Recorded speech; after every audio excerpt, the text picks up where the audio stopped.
abatwala ekisaawe ekya Ham Stadium Nakivubo nga bakulembeddwamu ssentebe w'ekisaawe kino Rogers Mulindwa bakakasizza ng'ekisaawe kino bwe kigenda okukyaza emipiira egy'okusunsulamu abaneetaba mu mpaka ez'abakukyangire ewaka ziyite CHAN. Bannayuganda bakimanyi bulungi nti Uganda yayitamu dda mu mpaka zino, naye tujja kuba tusamba omupiira ogusooka ku Boxing Day nga 26 December essaawa 12 eggwanga lya Burundi lijja kuba likwatagana ne Uganda Cranes wano mu kisaawe kyaffe eky'e Nakivubo.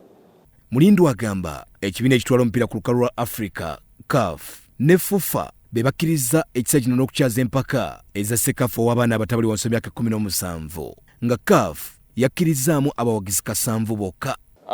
CAF bwe yabadde tuwandiikira yategeezezza nti omupiira guno okubanga gwe gusoose bagenda kututeerawo ekkomo ku bantu be baagala okulaba omupiira ne batuwa abantu 7.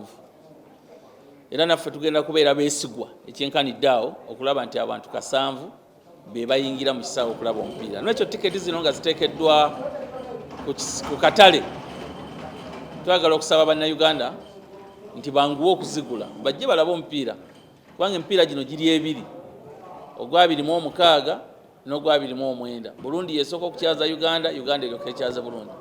N'ekyo tiketi bwe zinaggwayo 7 nga tuggalawo, tetwagala ate kukola kijja kwawukana na CAF kyeyagala, tetwagala kwefiiriza kuba twagala genda mu maaso. Ono era agamba enteekateeka zonna ziwedde abantu okulaba omupiira ng'ebyokwerinda biri ggulugulu. Naye tugenda kwogerezaganya ne security y'eggwanga okulaba nga poliisi eyanguyiza abantu baffe abajja ku kisaawe. Era abamu abanaabaguze tickets wano twagala okuteekawo enkola abalina amamotoka bw'aba atubulidde ekyomuwa sitika tumwanguyiza okumanya wa wanaalaga amangu nga sitika eno si yagamba nti omupiira gwa oguze ya VIP, naye twandyagadde buli muntu anajja wano ayanguyirwe obulamu singa aba atubulidde nti anaabeera n'emmotoka tumulagirire mangu wa wanaateeka emmotoka ye mu budde ki bw'anaatuuka wano. Ba VIP bo tugenda kuba reservingira parking gye tulina wansi w'ekisaawe wano. Burundi yakukyaliza Uganda mu z'okusunsulamu abaneetaba mu CHAN ng'era ku mwezi 26 December ne 29 omwaka guno. Abel Chitaka ne Geoffrey Mugerwa, Salt TV, Omunyo.